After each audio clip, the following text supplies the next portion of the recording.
সবাই জানেন আমার প্রাণের মানুষ একজন, আমার আপনজন, বড় আপনজন। আসলে আমি বাংলাদেশি সিনেমার ইতিহাস সবচেয়ে আলোচিত জুটি সাকিব খান আর অপু বিশ্বাস। এবার অতীতের সব অভিমান ভুলে আবারও একসাথে লাইভে আসলেন সাকিব অপু। দীর্ঘদিনের অভিমান দূরত্ব আর নানান বিতর্কের পর হঠাৎ দুজনকে স্পেসিফিক নাম বলতে চাই না, ব্যক্তিগত কোনো ব্যাপারগুলো খুব একটা আমি আনতে চাই না। সময় শেষ। একসাথে লাইভে দেখে সবাই অবাক। দর্শকরা বলছেন এ যেন সিনেমার মতোই চমক।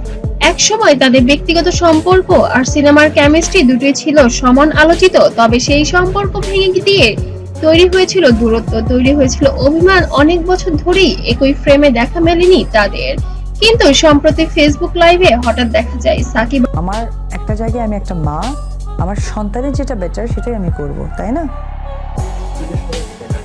আর অপু বিশ্বাস বসে হাসি মুখে কথা বলছেন। মুখে ছিল অনেক মিষ্টি হাসি, অপুর মুখেও ছিল মিষ্টি হাসি, এবং সাকিব খান তো আরো উচ্চ কণ্ঠে যেন একটি শান্তির জায়গায় আছে এমনই ভাবে ছিলেন একসাথে। মুহূর্তে এই ভিডিওটি সোশ্যাল মিডিয়ায় ছড়িয়ে পড়ে।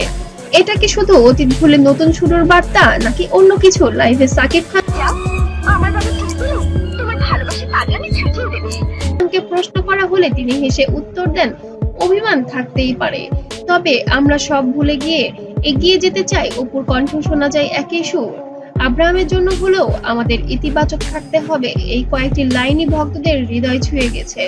এখন আব্রাহামের জন্যই কি আসলে তারা এক হতে যাচ্ছে, নাকি বিষয়ে একটি অন্য কিছু দিক দিয়ে গড়াচ্ছে, সেটা এখনো যেন ধোঁয়াশার মধ্য দিয়েই যাচ্ছে। সাকিব অপু আবারও একসাথে লাইভে আসায় ভক্তদের মনে নতুন আশা। তবে এটা কি কেবল লাইভের জন্য, নাকি সামনে আসছে আরো বড় কোনো ঘোষণা? এখন সেটি দেখার অপেক্ষায় রয়েছে ভক্ত শ্রোতারা। তবে আরো বেশি কিছু জানতে হলে অবশ্যই আমার ভিডিওতে লাইক, কমেন্ট এবং শেয়ার করবেন। তবে আরো সুন্দর সুন্দর নতুন নতুন আপডেট পাবেন সাকিব অপু এবং আব্রাহামকে নিয়ে। তবে এখনো যেন রহস্যজনিত রয়ে গেছে তাদের সবকিছুতেই।